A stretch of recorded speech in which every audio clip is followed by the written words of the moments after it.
साथियों नमस्कार, स्वागत है आपका।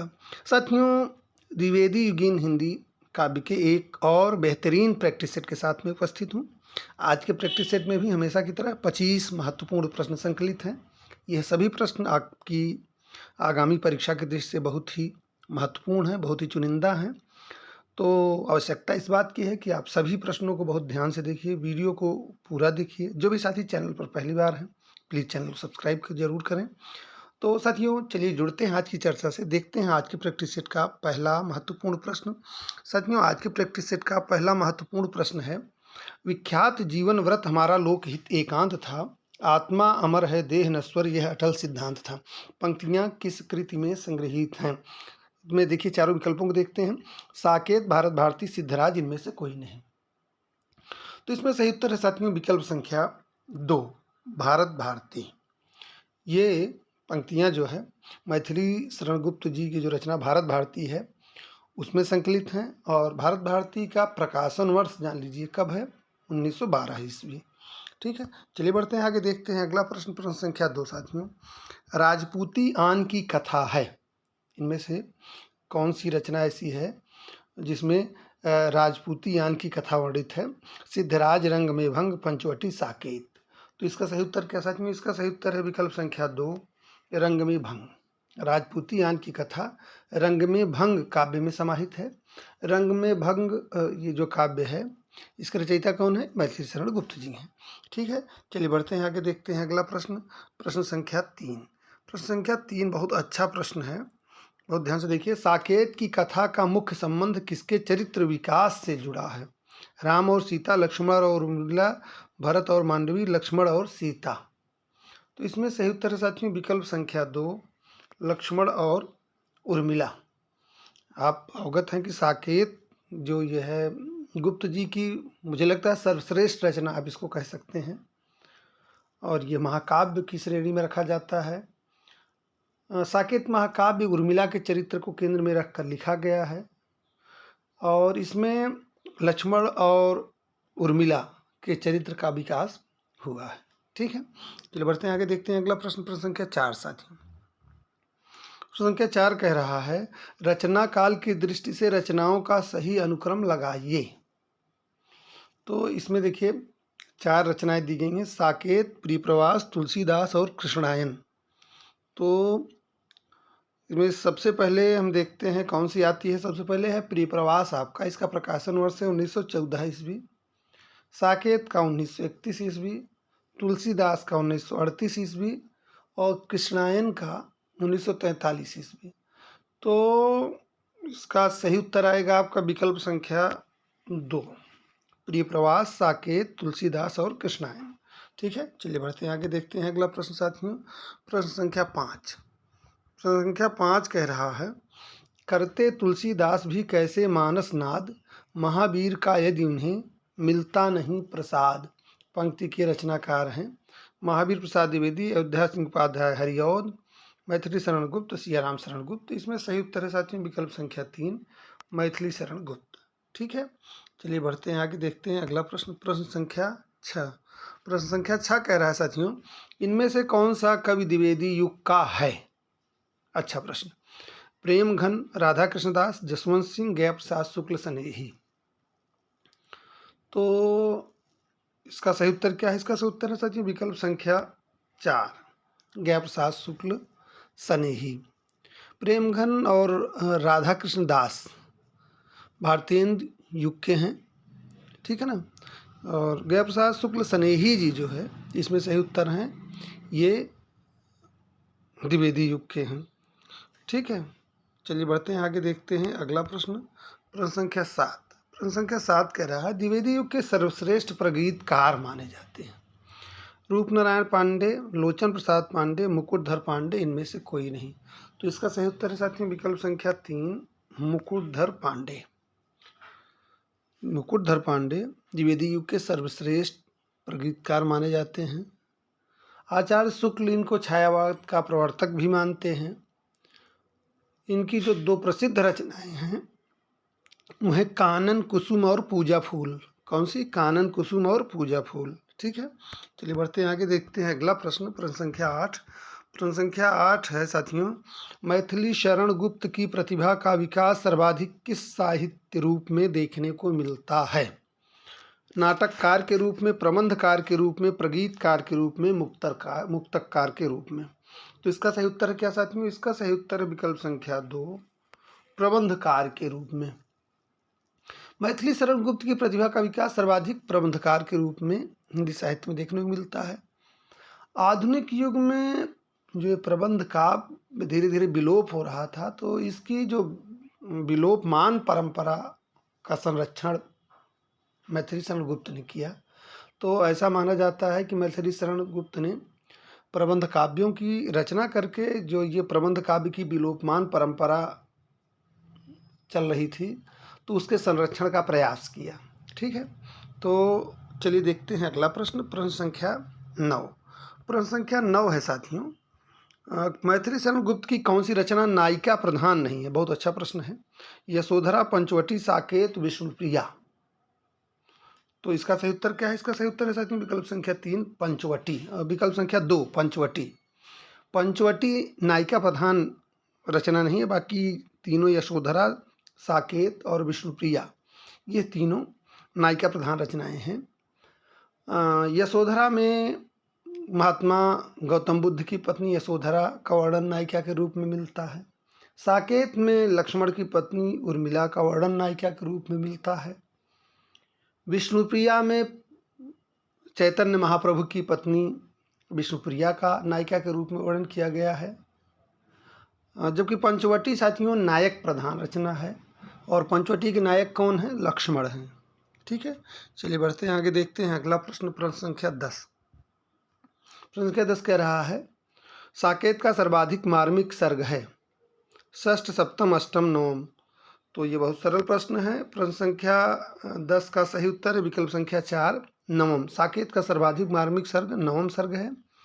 नवम सर्ग में साथियों उर्मिला का विरह वर्णन बहुत ही मार्मिक ढंग से गुप्त जी ने किया है। ठीक है, चलिए बढ़ते हैं आगे, देखते हैं प्रश्न संख्या 11। प्रश्न संख्या 11 कह रहा है, हिंदी भाषा के मानकीकरण की दृष्टि से कौन सा युग सर्वाधिक महत्वपूर्ण युग था? भारतीय युग, द्विवेदी युग, छायावादी युग, प्रगतिवादी युग। तो इसका सही उत्तर विकल्प संख्या 2, द्विवेदी युग। ठीक है, देखेंगे अगला प्रश्न, प्रश्न संख्या 12। प्रश्न संख्या 12 कह रहा है साथियों, साकेत में कितने सर्ग हैं? 15, 11, 12, 7। तो इसका सही उत्तर है विकल्प संख्या 3, 12। ठीक है, चलिए बढ़ते हैं आगे, देखते हैं अगला प्रश्न, प्रश्न संख्या 13। प्रश्न संख्या 13 कह रहा है, क्षत्रिय उठो अब तो कुयश की काली माँ को मेट दो, निज देश को जीवन सहित तन मन तथा धन भेंट दो। पंक्तियाँ किसके द्वारा रचित हैं? भारतेंदु हरिश्चंद्र, मैथिली शरण गुप्त, प्रताप नारायण मिश्र, दिनकर। तो इसमें सही उत्तर क्या साथियों? इसमें सही उत्तर है विकल्प संख्या 2, मैथिली शरण गुप्त। ये गुप्त जी द्वारा रचित पंक्तियां हैं। ठीक है, चलिए बढ़ते हैं आगे, देखते हैं अगला प्रश्न, प्रश्न संख्या 14। प्रिय की सुधिसी ए सरिताएं, ए कानन कांतार सुसज्जित, मैं तो नहीं किंतु है मेरा हृदय किसी प्रीतम से परिचित। पंक्तियों के रचयिता हैं हरिऔध रामनरेश त्रिपाठी, मैथिली शरण गुप्त, लाला भगवान दीन। महत्वपूर्ण प्रश्न है ये, यूजीसी नेट के एग्जाम में पूछा जा चुका है, इसलिए इसको यहाँ हमने संकलित किया है। इसका सही उत्तर साथियों विकल्प संख्या 2, रामनरेश त्रिपाठी। ठीक है, चलिए बढ़ते हैं आगे, देखते हैं अगला प्रश्न, प्रश्न संख्या 15। बहुचर्चित प्रश्न, बहुचर्चित पंक्ति, अधिकार खोकर बैठ रहना यह महादुष्कर्म है, न्यायार्थ अपने बंधु को भी दंड देना धर्म है। काव्य पंक्तियाँ किस ग्रंथ से उद्धृत हैं? जयद्रथ वध, कुरुक्षेत्र, द्वापर, रश्मिरथी। तो इसमें सही उत्तर साथियों विकल्प संख्या 1, जयद्रथ वध। और आप अवगत हैं कि जयद्रथ वध जो है ये मैथिली शरण गुप्त जी द्वारा रचित खंड काव्य है। ठीक है, चलिए बढ़ते हैं आगे, देखते हैं प्रश्न संख्या 16 साथियों। प्रश्न संख्या 16 कह रहा है, हरिऔधकृत वैदेही वनवास में कितने सर्ग हैं? प्रश्न संख्या 16, हरिऔधकृत वैदेही वनवास में कितने सर्ग हैं? 17, 18, 19, 20। तो इसका सही उत्तर साथियों विकल्प संख्या 2, 18। ठीक है, चलिए बढ़ते हैं आगे, देखते हैं अगला प्रश्न। प्रश्न संख्या 17। प्रश्न संख्या 17 कह रहा है महावीर प्रसाद द्विवेदी द्वारा रचित मौलिक काव्य नहीं है। काव्य मंजूषा, सुमन, कान्यकुब्ज अबला बिलाप और कुमार संभव सार। तो इसमें सही उत्तर है साथियों विकल्प संख्या 4, कुमार संभव सार जो है यह अनुदित है, बाकी तीनों मौलिक हैं। ठीक है, चलिए बढ़ते हैं आगे, देखते हैं अगला प्रश्न। प्रश्न संख्या 18। प्रश्न संख्या 18 कह रहा था निम्नलिखित में रामचरित उपाध्याय की रचना नहीं है। बहुत ध्यान से प्रश्न देखिए। भारत भक्ति, अनुराग रत्न, विचित्र विवाह, रामचरित चिंतामणि। तो इसमें सही उत्तर क्या है? इसमें सही उत्तर है साथियों विकल्प संख्या 2, अनुराग रत्न। ये बहुत चर्चित रचना है और इसके रचयिता कौन है? नाथूराम शर्मा शंकर। कौन? नाथूराम शर्मा शंकर की रचना है अनुराग रत्न। बाकी तीनों रचनाएं रामचरित उपाध्याय की हैं। ठीक है, देखेंगे प्रश्न संख्या 19। प्रश्न संख्या 19 कह रहा है साथियों मृगी दुखमोचन नामक काव्य ग्रंथ के रचयिता हैं मुकुटधर पांडे, मैथिली शरण गुप्त, लोचन प्रसाद पांडे, राम नरेश त्रिपाठी। तो इसका सही उत्तर क्या साथियों? इसका सही उत्तर है विकल्प संख्या 3, लोचन प्रसाद पांडे। ठीक है, लोचन प्रसाद पांडे की अन्य जो महत्वपूर्ण रचनाएं हैं उसमें बहुत ही महत्वपूर्ण है पद्य पुष्पांजलि, मेवाड़ गाथा और प्रवासी। ये तीनों बहुत महत्वपूर्ण है। ठीक है, चलिए बढ़ते हैं आगे, देखते हैं अगला प्रश्न। प्रश्न संख्या 20। प्रश्न संख्या 20 कह रहा है साथियों निम्नलिखित में लाला भगवान दीन की रचना नहीं है। वीर क्षत्राणी, वीर बालक, वसंत वियोग, वीर पंचरत्न। तो इसमें सही उत्तर क्या साथियों? सही उत्तर विकल्प संख्या 3, वसंत वियोग। वसंत वियोग लाला भगवान दीन की रचना नहीं है, बाकी तीनों रचनाएं लाला भगवान दीन की हैं। वसंत वियोग के रचनाकार राय देवी प्रसाद पूर्ण हैं। ठीक है, बढ़ेंगे आगे, देखेंगे अगला प्रश्न। प्रश्न संख्या 21। प्रश्न संख्या 21 कह रहा है निम्नलिखित में गिरधर शर्मा नवरत्न की रचना है। अच्छा प्रश्न है। मातृवंदना, स्वदेशी कुंडल, प्रेम पचीसी, राम नरेश। विकल्प इसमें गलत हो गया, राम नरेश त्रिपाठी। खैर इसको आप ध्यान दीजिएगा। तो इसमें गिरधर शर्मा नवरत्न की रचना कौन सी है? आपको सही इसमें अनुमान लगाना है। प्रश्न संख्या 21। तो इसका सही उत्तर साथियों विकल्प संख्या 1, मातृवंदना। मातृवंदना जो है ये गिरधर शर्मा नवरत्न की रचना है। और स्वदेशी कुंडल साथियों राय देवी प्रसाद पूर्ण की रचना है। प्रेम पचीसी गया प्रसाद शुक्ल सनेही की रचना है। और यहाँ चौथा विकल्प राम नरेश त्रिपाठी की रचना जो है वो मिलन, पथिक, स्वप्न, मानसी उनकी रचनाएं हैं, उनके बारे में आप जान लीजिए। ठीक है, चलिए बढ़ते हैं आगे, देखते हैं अगला प्रश्न। प्रश्न संख्या 22। प्रश्न संख्या 22 कह रहा है दलित कुसुम नामक कृत के रचनाकार हैं। दलित कुसुम नामक कृत के रचनाकार हैं हरिऔध, कामता प्रसाद गुरु, रूप नारायण पांडे, बाल मुकुंद गुप्त। तो सही उत्तर क्या है साथियों? इसका सही उत्तर है विकल्प संख्या 3, रूप नारायण पांडे। दलित कुसुम नामक कृत के रचनाकार कौन है? रूप नारायण पांडे हैं। बढ़ेंगे आगे साथियों, देखेंगे अगला प्रश्न। प्रश्न संख्या 23। सरगव नरक ठिकाना नाहि प्रसिद्ध कविता किसकी है? बहुत चर्चित कविता है ये, सरगव नरक ठिकाना नाहि। परीक्षाओं में बहुत बार पूछी जा चुकी है। सरल प्रश्न है, उम्मीद करता हूँ आपको पता होगा। सरगव नरक ठिकाना नाहि प्रसिद्ध कविता किसकी है? श्रीधर पाठक, मैथिली शरण गुप्त, हरिऔध, महावीर प्रसाद द्विवेदी। तो इसमें सही उत्तर क्या साथियों? इसमें सही उत्तर है विकल्प संख्या 4, महावीर प्रसाद द्विवेदी। ठीक है, देखेंगे अगला प्रश्न। प्रश्न संख्या 24।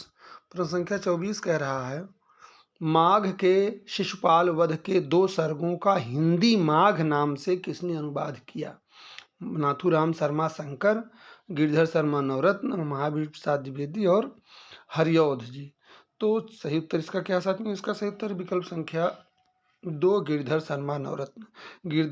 गिरधर शर्मा नवरत्न ने माघ के शिशुपाल वध के 2 सर्गों का हिंदी माघ नाम से अनुवाद किया था। ठीक है, महत्वपूर्ण प्रश्न है। चलिए बढ़ते हैं आगे, देखते हैं अगला प्रश्न। प्रश्न संख्या 25। आज की प्रैक्टिस सेट का अंतिम प्रश्न साथियों ये मैथिली शरण गुप्त ने ब्रजभाषा की कविताएं किस उपनाम से लिखी? मधुप, रसिकेंद्र, अब्र, मधुर। तो इसका सही उत्तर है साथियों विकल्प संख्या 2, रसिकेंद्र।